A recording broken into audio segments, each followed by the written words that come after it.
వ్యత్యస్త పాదారవింద విశ్వవందిత ముకుంద వ్యత్యస్త పాదారవింద విశ్వవందిత ముకుంద వ్యత్యస్త పాదారవింద విశ్వవందిత ముకుంద వ్యత్యస్త పాదారవింద విశ్వవందిత.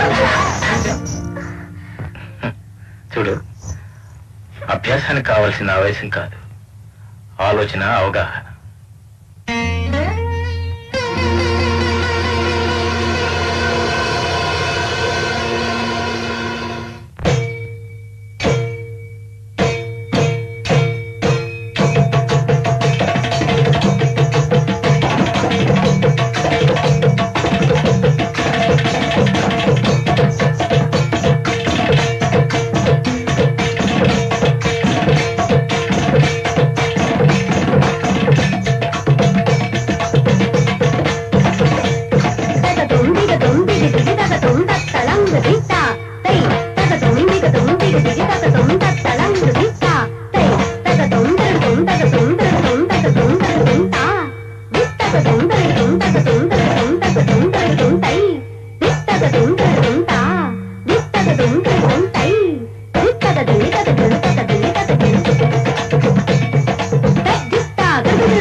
నీలాంటిదే వెనకటి కవతో గర్భాధానం అంటే